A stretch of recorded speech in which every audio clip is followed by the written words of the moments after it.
Prezado espectador, quero expressar nossa profunda gratidão por você estar assistindo o audiobook Ciência do Bem-Estar da profetisa Ellen Goldwhite.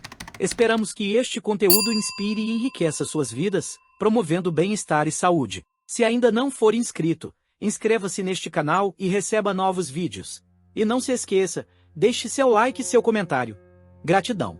Ciência do Bom Viver. Capítulo 1. Nosso exemplo. Nosso Senhor Jesus Cristo veio a este mundo como infatigável servo das necessidades do homem. Tomou sobre si as nossas enfermidades e levou as nossas doenças, a fim de poder ajudar a todas as necessidades humanas. Mateus capítulo 8, verso 17. Veio para remover o fardo de doenças, miséria e pecado.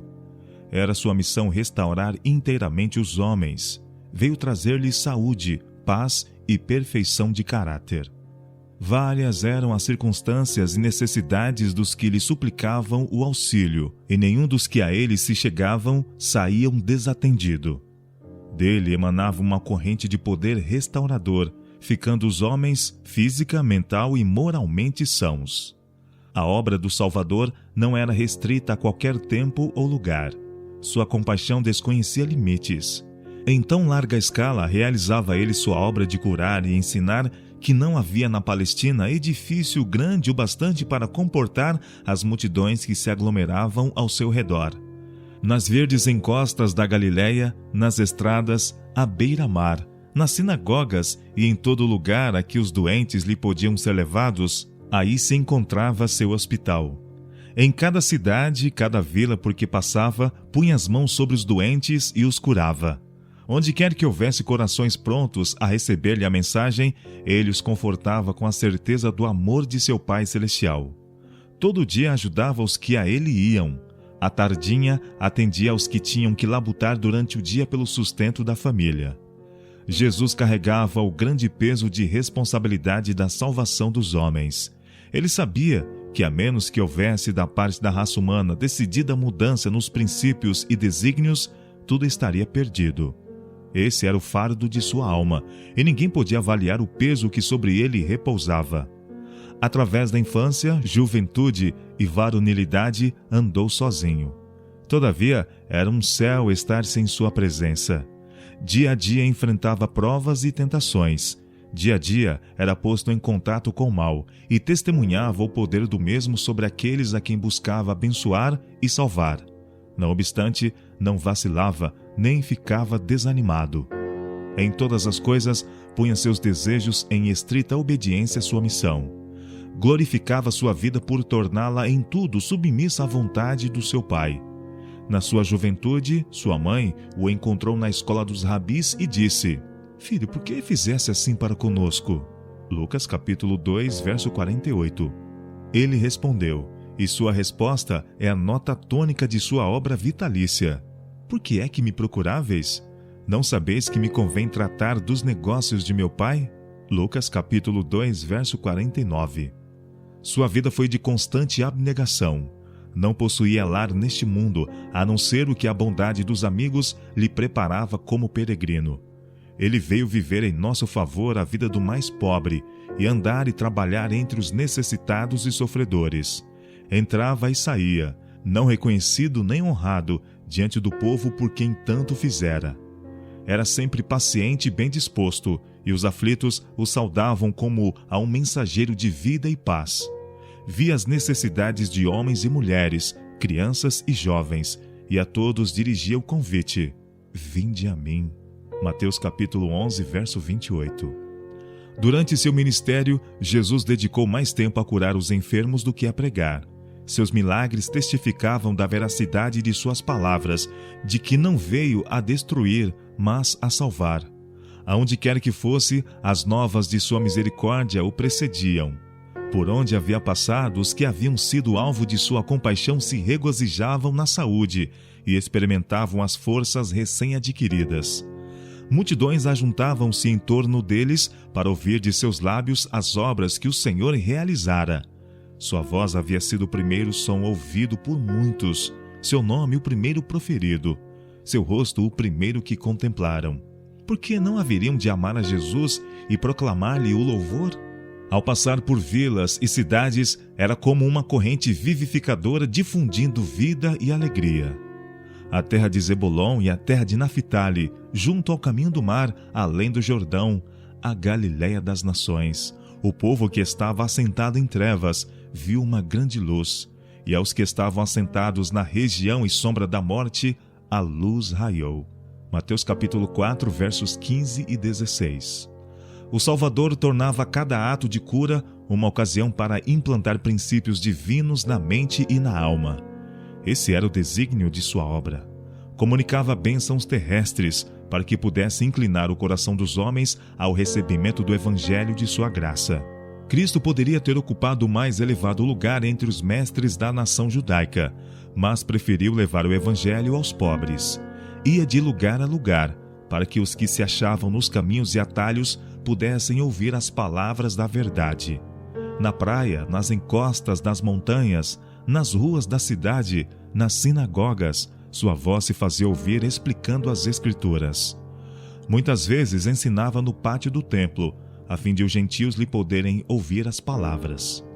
Os ensinos de Cristo eram tão diferentes das explicações bíblicas feitas pelos escribas e fariseus que prendiam a atenção do povo.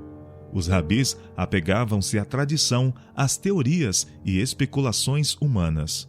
Muitas vezes, o que os homens haviam ensinado e escrito acerca das Escrituras era posto em lugar delas próprias. O tema dos ensinos de Cristo era a palavra de Deus. Ele respondia aos inquiridores com um positivo está escrito. Mateus capítulo 4, verso 4. Que diz a Escritura? Romanos capítulo 4, verso 3. Como lês? Lucas capítulo 10, verso 26. Em todas as oportunidades, despertando-se em um amigo ou adversário qualquer interesse, ele apresentava a palavra. Proclamava a mensagem evangélica de maneira clara e poderosa. Suas palavras derramavam abundante luz sobre os ensinos dos patriarcas e profetas, e as Escrituras chegavam aos homens como uma nova revelação. Nunca antes haviam seus ouvintes percebido na palavra de Deus tal profundeza de sentido. Jamais houve um evangelista como Cristo. Ele era a majestade do céu, mas humilhou-se para tomar nossa natureza, a fim de chegar até ao homem na condição em que se achava. A todos, ricos e pobres, livres e servos, Cristo, o mensageiro do concerto, trouxe as boas novas de salvação. Sua fama, como grande operador de curas, espalhou-se por toda a Palestina. Os enfermos iam para os lugares por onde ele devia passar, a fim de poderem encontrar auxílio. Iam também muitas criaturas ansiosas de lhe ouvir as palavras e receber o toque de sua mão. Assim ia de cidade em cidade, de vila em vila, pregando o evangelho e curando os enfermos, o Rei da Glória na humilde veste humana. Assistia às grandes festas anuais da nação e falava das coisas celestes às multidões absortas nas cerimônias exteriores, trazendo a eternidade ao alcance de sua visão. Dos celeiros da sabedoria tirava tesouros para todos. Falava-lhes em linguagem tão simples que não podiam deixar de entender. Por métodos inteiramente seus, ajudava todos quantos se achavam em aflição e dor. Com graça e cortesia, ajudava a alma enferma de pecado, levando-lhe saúde e vigor. Príncipe dos mestres, buscava acesso ao povo por meio de suas mais familiares relações. Apresentava a verdade de maneira que, daí em diante, ela estaria sempre entretecida no espírito de seus ouvintes com suas mais sagradas recordações e afetos. Ensinava-os de maneira que os fazia sentir quão perfeita era sua identificação com os interesses e a felicidade deles. Suas instruções eram tão diretas, tão adequadas suas ilustrações, suas palavras tão cheias de simpatia e animação, que os ouvintes ficavam encantados. A simplicidade e sinceridade com que se dirigia aos necessitados santificavam cada palavra. Que vida atarefada levou ele! Dia a dia podia ser visto entrando nas humildes habitações da miséria e da dor, dirigindo palavras de esperança aos abatidos e de paz aos aflitos. Cheio de graça, sensível e clemente, andava erguendo o desfalecido e confortando os tristes. Aonde quer que fosse, levava bênçãos. Enquanto ajudava os pobres, Jesus estudava também os meios de atingir os ricos. Procurava travar relações com o rico e culto fariseu, o nobre judeu e a autoridade romana.